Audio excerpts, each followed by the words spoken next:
Welcome back नजरीन। आज की इस लेक्चर में हम दोबारा इंट्रोडक्शन टू प्रोग्रामिंग के एक नए कॉन्सेप्ट का आगाज़ करने वाले हैं। और जैसे कि आप स्क्रीन के ऊपर देख सकते हैं, आज हम वेरिएबल्स डिस्कस करने लगे हैं। बट वेरिएबल्स को स्टार्ट करने से पहले मैं आपको बताता चलूँ कि पिछले लेक्चर्स में हमने क्या कुछ पढ़ा है, उसकी एक शॉर्ट समरी देखते हैं ताकि आपको रिकॉल भी हो जाए आपका जो मेमोरी है, और इसी के साथ आपको पता भी है कि जिस ट्रैक पर हम जा रहे हैं अभी हम कहाँ तक पहुँचे हैं। तो पिछले लेक्चर में हमने पढ़ा था कि सी लैंग्वेज जो है इसका हमने इंट्रोडक्शन पढ़ा था। सी लैंग्वेज हमें क्यों सीखनी चाहिए, सी लैंग्वेज हमें कैसे सीखनी है, ठीक है। तो सी लैंग्वेज की हमने कैसे सीखनी है इसकी एक एनालॉजी मैंने आपको बताई थी। और जैसे यहाँ पर आप स्क्रीन के ऊपर देख सकते हैं कि जिस तरह आप इंग्लिश लैंग्वेज सीखते हैं उसी तरह आपको सी लैंग्वेज भी सीखनी होगी। और ये स्टेप्स थे, जैसे कि इंग्लिश लैंग्वेज में सबसे पहले आपको अल्फ़ाबेट्स सीखने पड़ते हैं, फिर उन अल्फ़ाबेट्स को मिला के आपके वर्ड्स बनते हैं, और वर्ड्स को मिला के आपके सेंटेंसेस बनते हैं, और सेंटेंसेस को मिला के आप एक पैराग्राफ लिखते हैं। तो इसी स्टेप्स को फॉलो करते हुए आप सी लैंग्वेज भी सीख सकते हैं। तो ये मैंने आपको बताया था। और हमने अलबान आपको बताया था कि अगर हम सी लैंग्वेज सीखना चाहेंगे तो हमने आगाज़ किया था कि हमें सबसे पहले उसके अल्फ़ाबेट्स सीखने हैं। और वो अल्फ़ाबेट्स क्या है, ये इंग्लिश के अल्फ़ाबेट्स थे A to Z, डिजिट्स थे 1 to 9, और स्पेशल सिंबल्स थे। मैंने आपको एक पूरा सेट इसका बता दिया था पिछले लेक्चर में। उम्मीद करता हूँ कि आपने वो देखा होगा। ठीक है, तो ये सारे जो है ना, एक कलेक्टिवली इन सब को मिला के हमें इसको करेक्टर्स कहते हैं। और करेक्टर्स का लेक्चर अगर आप देखेंगे तो आपको इसकी समझ आ जाएगी। तो यानी हमने पढ़ा है कि सी लैंग्वेज के जो हर्फ तहज्जी है, जो अल्फ़ाबेट्स है, वो हम ऑलरेडी पढ़ चुके हैं। फिर उसके बाद एक और लेक्चर हमने रिकॉर्ड किया था, कॉन्स्टेंट्स इन सी लैंग्वेज। और ये बिल्कुल इसलिए था कि जैसे आप इंग्लिश लैंग्वेज के अल्फ़ाबेट्स को मिला के वर्ड्स बनाते हैं, इसी तरह वर्ड्स आप सी लैंग्वेज में भी बनाएंगे इन करेक्टर्स को मिला के। और हमने पिछले लेक्चर में सिर्फ यहाँ तक पढ़ा था कांस्टेंट का, क्योंकि थोड़ा लेंथी टॉपिक था, तो हमने कांस्टेंट पढ़ा था। आज की इस लेक्चर में हम पढ़ेंगे किस चीज़ को हम पढ़ेंगे, आज की इस लेक्चर में हम कीवर्ड्स पढ़ेंगे और वेरिएबल्स पढ़ेंगे। और जैसे ही हम ये स्टेप कंप्लीट करेंगे तो मैं ये कहने में बजा हूँगा कि आपको मैंने सी लैंग्वेज के वर्ड्स जो है वो सिखा दिए हैं, ठीक है। और फिर इसके बाद जो हमारा नेक्स्ट लेक्चर होगा उसमें हम वर्ड्स को मिला के, यानी इन वर्ड्स को, कांस्टेंट, वेरिएबल्स, कीवर्ड्स को मिला के हम सेंटेंसेस बनाएंगे इंग्लिश लैंग्वेज की तरह, और सी लैंग्वेज में हम उसे इंस्ट्रक्शंस कहते हैं। और फिर यहीं से हमारा जो है ना, मैं आपको बताता चलूँ कि हमारा प्रैक्टिकल प्रोग्रामिंग यहीं से इंशाल्लाह शुरू होगा। और हम इसी लेक्चर में जो आप आने वाला है उसमें हम आपको एक प्रोग्राम लिखना सिखाएंगे और इसको एग्जीक्यूट करना भी सिखाएंगे। तो आप हमारे साथ रहेंगे। बट आज के लिए हमने जो चीज़ पढ़ानी है वो पढ़ाएंगे, वेरिएबल्स और कीवर्ड्स की बात करते हैं। अब वेरिएबल्स क्या है, ये वेरिएबल्स जो होते हैं ये हम पहले भी पढ़ चुके हैं, और आपको फ्रॉम द वेरी बिगिनिंग इस चीज़ का इल्म होगा, आपने ये नाम सुना होगा कि वेरिएबल क्या होता है, ठीक है। बट वेरिएबल अभी जो हम पढ़ने लगे हैं उसको हम प्रोग्रामिंग पॉइंट ऑफ व्यू से देखेंगे। और प्रोग्रामिंग पॉइंट ऑफ व्यू से अगर हम बात करें कि वेरिएबल क्या है, तो आप इसी सेंटेंस को देखें कि variables are the containers to store constant values. अगर आप प्रोग्रामिंग करेंगे तो आपको कांस्टेंट्स का इस्तेमाल करना पड़ेगा, जो हमने पिछले लेक्चर में पढ़ा था। 3 तरह के कांस्टेंट्स मैंने आपको बताए थे। अब इन 3 तरह के जो कांस्टेंट्स है उसको आपने प्रोग्राम के अंदर लेके आना है, तो आप डायरेक्ट नहीं ले सकते, उसको आपने कहीं पे तो रखना होगा ना। और उसी रखने के लिए आपको एक जिस चीज़ की ज़रूरत होती है उसको हम वेरिएबल कहते हैं। यानी वेरिएबल्स इसलिए होते हैं ताकि हम इसके अंदर कांस्टेंट्स को रख सकें। और कांस्टेंट्स को रखने के लिए आपको उस वेरिएबल का टाइप डिक्लेयर करना था, क्योंकि कांस्टेंट्स भी मुख्तलिफ तरह के हैं। अगर आपने इंटीजर कांस्टेंट रखना है तो उसके लिए आपको इंटीजर वेरिएबल डिक्लेयर करना था। अगर आपने फ्लोटिंग कांस्टेंट यानी डेसिमल वाला नंबर स्टोर करना है या अपने प्रोग्राम के अंदर लेके आना है, तो आपने कहाँ रखना था, वेरिएबल में। और उस वेरिएबल को आपने डिक्लेयर करना होगा कि ये भाई डेसिमल है, फ्लोटिंग है या कैरेक्टर है।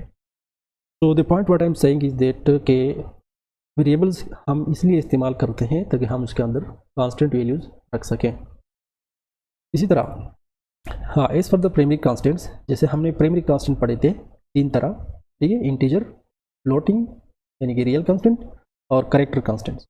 अब इन तीनों को रखने के लिए आपको 3 तरह के वेरिएबल्स भी सीखने होंगे, और इसी को हम कहेंगे इंटीजर वेरिएबल, फ्लोटिंग वेरिएबल या कैरेक्टर वेरिएबल, ठीक है। यानी कि अब हम वेरिएबल्स के 3 टाइप्स डिस्कस करने लगे हैं। एक बात आपको ये भी नोट करनी चाहिए कि particular type of variable can hold any only the same type of constant. इस बात का क्या मतलब है, इस बात का मतलब मैं आपको एक शॉर्ट एग्जांपल से समझाऊंगा।